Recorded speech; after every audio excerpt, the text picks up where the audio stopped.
السلام علیکم ورحمۃ اللہ وبرکاتہ۔ عزیز طلباء کرام، گزشتہ چھٹے سبق میں یہ سوال کیا گیا تھا کہ عقیدہ تثلیث کا کیا مطلب ہے۔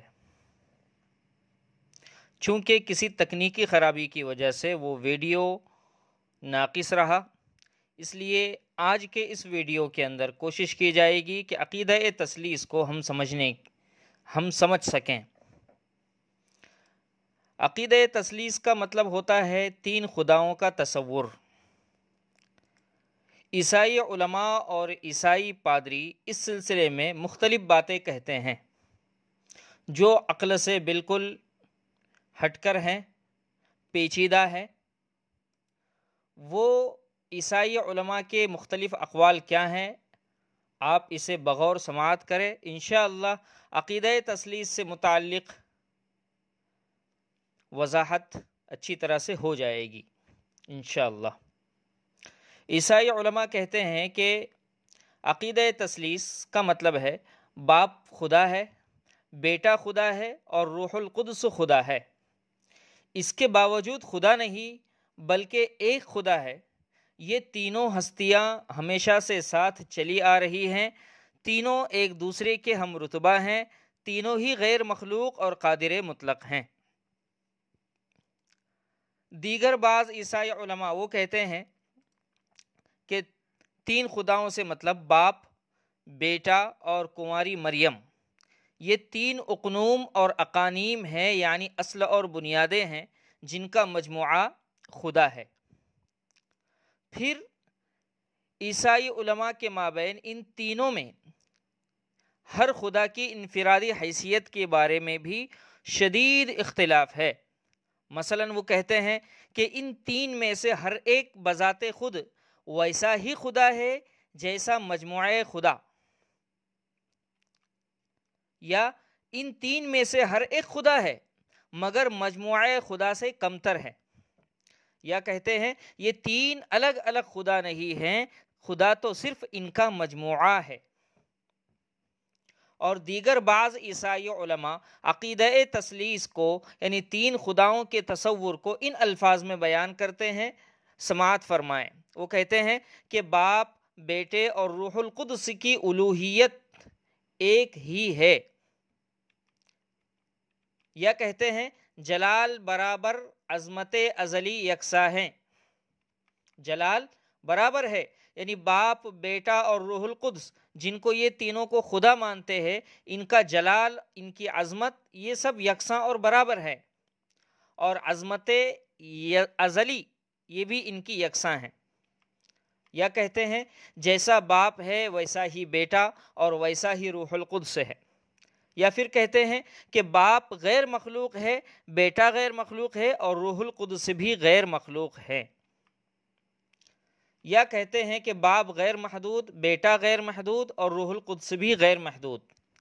یا کہتے ہیں باپ ازلی، بیٹا ازلی اور روح القدس ازلی، تاہم تین ازلی نہیں بلکہ ایک ازلی ہے۔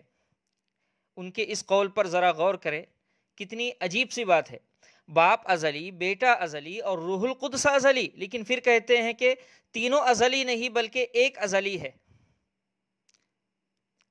اسی طرح سے کہتے ہیں کہ تین غیر محدود نہیں بلکہ، اور یہ تین غیر مخلوق بھی نہیں بلکہ ایک غیر مخلوق اور ایک غیر محدود ہے۔ اب کون غیر مخلوق ہے تینوں میں سے اور کون غیر محدود ہے، اس کی بھی انہوں نے کوئی وضاحت نہیں کی۔ اسی طرح سے کہتے ہیں کہ باپ قادر مطلق، بیٹا قادر مطلق اور روح القدس بھی قادر مطلق۔ پھر کہتے ہیں کہ یہی تین قادر مطلق نہیں بلکہ ایک قادر مطلق ہے۔ عجیب بات ہے کہ ایک طرف تینوں کو قادر مطلق قرار دیتے ہیں اور دوسری طرف کہتے ہیں کہ یہ تین نہیں بلکہ صرف ایک اس میں سے قادر مطلق ہے۔ تو ایک جگہ انہوں نے تثلیث کو ثابت کیا، یعنی تین خداؤں کا تصور پیش کیا، اور اپنے دوسرے ہی قول کے ذریعے سے خود اپنے اس تصور تثلیث کو انہوں نے باطل بھی کر دیا، یعنی خود عمارت بھی بناتے ہیں اور اس عمارت کو ڈھانے کا اور انہدام کرنے کا کام بھی اپنے ہاتھوں سے کرتے ہیں۔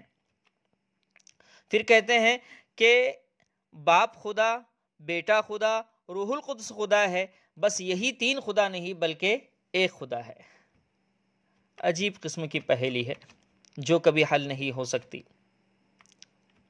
معارف القرآن میں حضرت مفتی شفیع صاحب رحمۃ اللہ علیہ نے آیت کریمہ ان اللہ ثالث ثلاثہ یعنی لقد کفر الذین قالوا ان اللہ ثالث ثلاثہ، اس آیت کے تحت میں آپ نے بھی ان کے الفاظوں کو اور آسان اور مختصر کر کے یوں بیان کیا ہے۔ وہ فرماتے ہیں کہ ان اللہ ثالث ثلاثہ یعنی اللہ تین میں سے تیسرے ہیں۔ مطلب کیا؟ یعنی حضرت مسیح یعنی حضرت عیسیٰ علیہ السلام، روح القدس اور اللہ یا مسیح مریم اور اللہ تینوں خدا ہے، العیاذ باللہ۔ ان میں کا ایک حصے دار اللہ ہوا، پھر وہ تینوں ایک اور وہ ایک تین ہیں۔ غور کیجئے، وہ تینوں ایک اور وہ ایک تین ہیں۔ اس طرح کے پیچیدہ الفاظ میں اور پیچیدہ عبارتوں کے اندر بھولی بھالی عوام کو گمراہ کیا جاتا ہے۔ یہ تمام عیسائیوں کا عقیدہ ہے، اور اس خلاف عقل و ہدایت عقیدے کو گول مول اور پیچدار عبارتوں سے ادا کرتے ہیں، اور جب کسی کی سمجھ میں نہیں آتا یہ عقیدہ تو وہ اس کو کہتے ہیں کہ یہ ما وراء العقل ہے، یعنی عقل میں نہ آنے والی حقیقت ہے، لہٰذا اس کے چکر میں نہ پڑیں کہ یہ کیا چیز ہے، بس اس بات کا عقیدہ اور یقین رکھا جائے کہ خدا تین ہے، لا حول ولا قوت الا باللہ۔ بہرحال خلاصہ یہی نکلتا ہے کہ ان عیسائیوں کے پاس، عیسائی علماء کے پاس کوئی معقول جواب نہیں ہے عقیدہ تثلیث سے متعلق، بس اول فول بیکار بکے جاتے ہیں۔ البتہ قرآن کریم میں صاف صاف ان کے اس غلط سلط عقیدے کا رد موجود ہے۔ قرآن کریم میں اللہ تبارک و تعالی ارشاد فرماتے ہیں لقد کفر الذین قالوا ان اللہ ثالث ثلاثہ وما من الہ الا الہ واحد وان لم ينتهوا عما يقولون ليمسن الذین کفروا منهم عذاب علیم افلا يتوبون الى اللہ ويستغفرونه واللہ غفور رحیم ما المسیح ابن مریم الا رسول قد خلت من قبله الرسل وأمه صديقة كانا يأكلان الطعام انظر كيف نبين لهم الآيات ثم انظر أنا يؤفكون۔ سورہ مائدہ آیت نمبر 73، 74، 75۔ اس کا ترجمہ ہے یقیناً وہ بھی کافر ہو گئے جنہوں نے کہا کہ خدا تین میں سے تیسرا ہے، حالانکہ کوئی معبود نہیں سوائے ایک معبود کے، اور اگر یہ لوگ اپنے ان اقوال سے باز نہ آئے تو ان میں سے جو لوگ کافر رہیں گے ان پر دردناک عذاب واقع ہو کر رہے گا۔ سو یہ لوگ اللہ کے سامنے کیوں توبہ نہیں کرتے اور اس سے معافی نہیں چاہتے، اور درا حال ہے کہ اللہ بڑا مغفرت والا ہے، بڑا رحم والا ہے۔ مسیح ابن مریم اور کچھ نہیں سوائے ایک رسول کے، ان سے پہلے بھی اور رسول گزر چکے ہیں، اور ان کی ماں ایک ولیہ تھی، دونوں کھانا کھاتے تھے۔ دیکھو کہ ہم کس طرح صاف صاف دلائل ان کے سامنے بیان کر رہے ہیں، پھر بھی دیکھو کہ وہ کدھر الٹے چلے جا رہے ہیں۔ ان آیتوں کے ذیل میں چند فوائد بیان کیے جا سکتے ہیں جن سے عقیدہ تثلیث یعنی تین خداؤں کا تصور جو عیسائی اور کرسچن لوگوں کے یہاں پر ہے اس کی قلعی کھل جاتی ہے، اس کی حقیقت واضح ہو جاتی ہے۔ سب سے پہلا فائدہ یہ ہے کہ یہ آیتیں جو اوپر بیان کی گئی یہ موجودہ مسیحیوں اور کرسچن یعنی عیسائیوں کے کافر بلکہ مشرک ہونے کا صاف صاف اعلان کر رہی ہے، جیسا کہ اوپر ان کے گڈمڈ اور پیچیدہ عقیدہ تثلیث سے بھی ثابت ہوتا ہے، جیسا کہ ابھی آپ نے سنا۔ یعنی ان کا یہ کہنا کہ باپ، بیٹا، روح القدس یہ تینوں منفردن بھی خدا ہیں اور مجتمعاً بھی، مطلب تینوں الگ الگ بھی خدا ہیں اور تینوں مل کر بھی خدا ہے، العیاذ باللہ۔ اسی طرح سے آیت نمبر 74 میں ان لوگوں کی حماقت دکھائی گئی کہ ابھی مہلت باقی ہے، غفور و رحیم خدا کے سامنے توبہ و استغفار کر کے اس کے غفران و رحمت سے فائدہ کیوں نہیں اٹھاتے۔ اور اگلی آیت نمبر 75 میں عیسیٰ مسیح علیہ السلام کا صحیح مرتبہ بیان کیا کہ وہ کوئی خدا نہیں بلکہ وہ ایک محض رسول اور پیغامبر ہے، خدا یا فرزند خدا یا معاذ اللہ دشمن خدا نہیں ہے۔ اس آیت میں ایک طرف مسیحی افراد کا رد جو حضرت عیسیٰ علیہ السلام کو مظہر خدا یعنی خدا کا اوتار اور دیوتا سمجھتے تھے، اور دوسری طرف یہودی تفرید کا رد ہے جو معاذ اللہ آپ علیہ السلام کو ایک شعبدہ باز، ساحر یعنی جادوگر قرار دیتے تھے، نعوذ باللہ۔ اسی طرح سے اور ایک فائدہ اس سے حاصل ہوتا ہے کہ حضرت عیسیٰ علیہ السلام اور مریم علیہ السلام کے خدا نہ ہونے پر قرآن کریم نے صاف صاف اور موٹے موٹے دلائل پیش کیے تاکہ ان کور مغزوں کے سمجھ میں جلد آ سکیں۔ وہ کیا بیان کیا گیا آیت میں کہ مسیح ابن مریم محض ایک رسول اور پیغامبر ہیں، اور ان سے پہلے بھی رسول گزر چکے ہیں جو سب کے سب انسانوں میں سے تھے۔ وہ اس دنیا سے چل بسے، انہیں دوام اور بقا حاصل نہ ہوا، جبکہ الوہیت کی شان دوام اور بقا کا ہونا ہے۔ پھر اس کے بعد حضرت مریم کے بارے میں کہا گیا کہ وَأُمُّهُ صِدِّيقَةٌ، حضرت مریم کو اس میں صدیقہ سے مخاطب کیا گیا، مطلب وہ ایک ولیہ اور نیک اور بزرگ خاتون تھیں جو نافرمانی سے غایت بعد اور فرما برداری میں کمال رکھتی تھی، وہ نبیہ نہیں تھی۔ یہود مریم کو بھی العیاذ باللہ متہم کرتے تھے، تو ان کا بھی اس آیت کے ذریعے سے رد کر دیا گیا کہ وہ ایک ولیہ اور نیک بزرگ خاتون تھی۔ اسی طرح سے آگے بیان کیا کہ اپنے سارے کمالات بشری کے باوجود، یعنی حضرت عیسیٰ اور ان کی والدہ مریم علیہ السلام، یہ تمام کمالات بشری کے باوجود مقدس ماں مریم اور مقدس فرزند مسیح ابن مریم دونوں کھانے پینے اور دیگر بشری ضرورتوں اور تقاضوں کے محتاج تھے، اور ایسے صاحب احتیاج اور صاحب ضرورت لوگوں کو خدائی کا مرتبہ دیتے ہوئے تثلیث پرستوں کو، یعنی ایسے عیسائیوں کو جو 3 خداؤں کا تصور رکھتے ہیں، انہیں شرم سے پانی پانی ہو جانا چاہیے۔ عزیز طلبہ، ذرا غور کیجئے تو معلوم ہوتا ہے کہ جو شخص کھانے پینے کا محتاج ہے وہ تقریباً دنیا کی ہر چیز کا محتاج ہے۔ زمین، ہوا، پانی، سورج اور حیوانات سے اسے استغنا نہیں ہو سکتا۔ غلے کے پیٹ میں پہنچنے اور ہضم ہونے تک بالواسطہ یا بلا واسطہ انسان کتنی ساری چیزوں کا محتاج ہوتا ہے۔ الغرض، احتیاج اور افتقار کا یہ سلسلہ طویل ہے، اور مسیح ابن مریم اور حضرت مریم، ان کا اکل و شرب مشاہد و معین اور تواتر سے ثابت ہے۔ یعنی آپ اے عیسائیوں، آپ بھی اس بات کو جانتے ہیں کہ حضرت عیسیٰ بھی کھاتے پیتے تھے اور حضرت مریم بھی کھاتی پیتی تھی، اور جو لوگ اکل و شرب یعنی کھانے پینے سے مستغنی اور بے نیاز نہیں ہو سکتے، وہ دنیا کی کسی چیز سے مستغنی نہیں ہو سکتے۔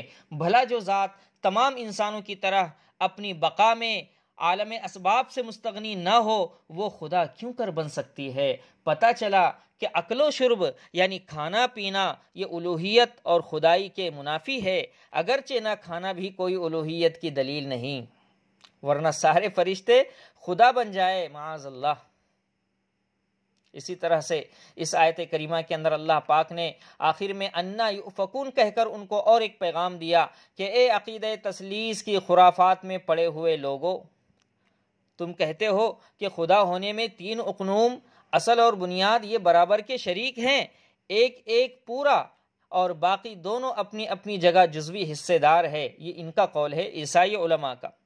یہاں ترکیب سے وحدت پیدا ہوتی ہے، اور وحدت کا نام ہی ترکیب ہے۔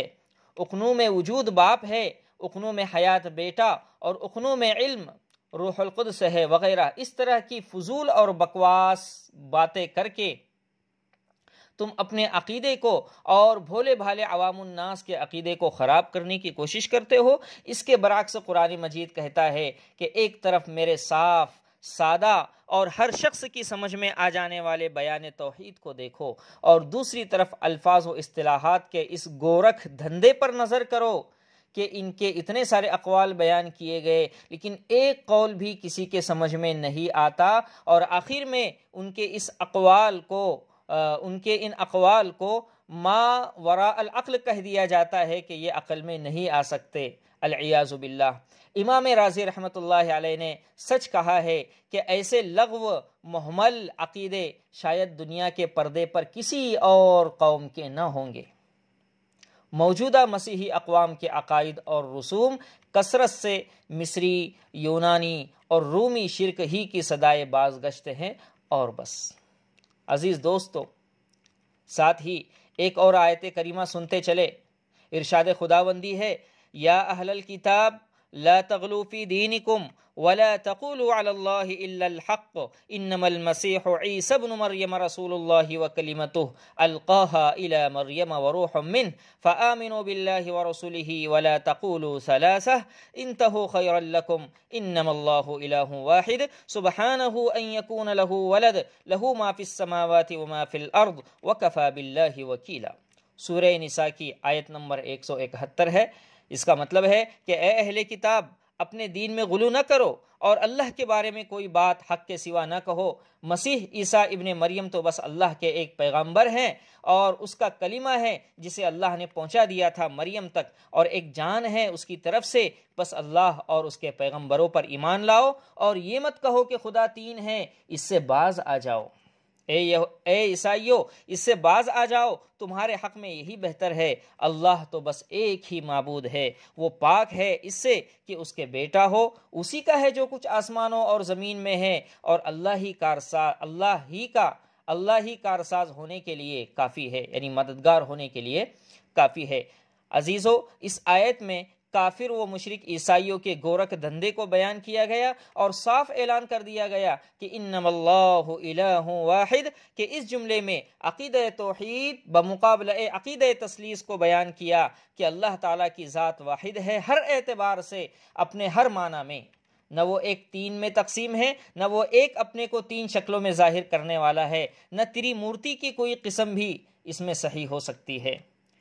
تو دوستو، ایک طرف یہ گورکھ دھندا آپ نے سنا اور دوسری طرف اسلام کا صاف و سادہ کلمہ لا الہ الا اللہ ہے، دونوں میں دور دور تک کوئی مناسبت نہیں ہے۔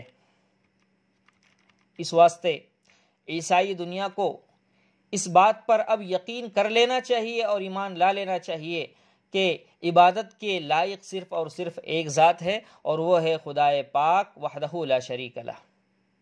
اللہ تبارک و تعالیٰ سے دعا ہے کہ اللہ پاک ہمیں عقیدہ تثلیث کو سمجھنے اور صحیح طریقے سے سمجھانے کی توفیق نصیب فرمائے، اور اللہ پاک تمام دنیا کے غیروں کو اسلام کے دامن میں آنے کی توفیق نصیب فرمائے۔ والسلام علیکم ورحمۃ اللہ وبرکاتہ۔